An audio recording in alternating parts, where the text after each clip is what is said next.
Today's question for Dr. Arielle is I don't feel like having sex, like at all, but I want to feel like having sex. What do I do? Yeah, so I think the first thing I hear the distress, the I don't know what's going on, and I feel like something's wrong.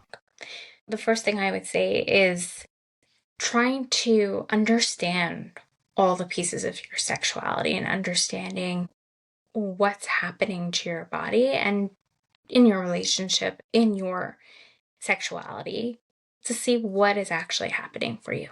So, when we're assessing sexual health, we're talking about the biopsychosocial model. So, biopsychosocial model means biological factors. That would be your physical health. For example, if you're going through menopause, then your hormones are changing. There might be things going on that impact your sexual health. Maybe there's thyroid issues. So, doing a thyroid panel with your doctor would understand, okay, maybe I'm feeling like my libido's lower than usual. Maybe it's changing. Maybe there's other things that are changing that have an impact on my sexual health. So your physician would be able to help you and say, okay, let's run some tests and let's see what's actually happening, right? The psychological factors are the pieces like if there's a lot of stress happening in your life, right? Or if there's anxiety or you feel depressed, right? Those things would have a huge impact on your sexual health, right? You might not be feeling pleasure. You might not feel like there's a need for all of those things to happen. And for that, I would say go to see a mental health therapist.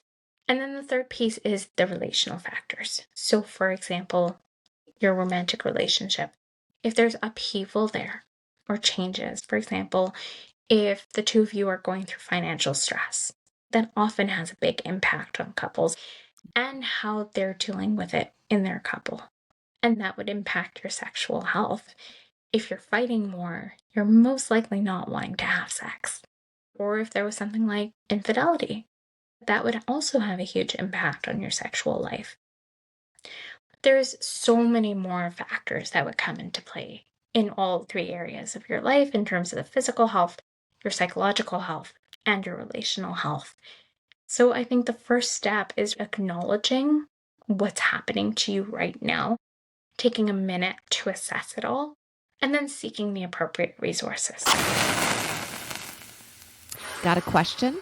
Drop us a comment and we'll find you an answer. Hot tips are not intended as medical advice. This information is to provide you with knowledge and information to discuss with your medical provider.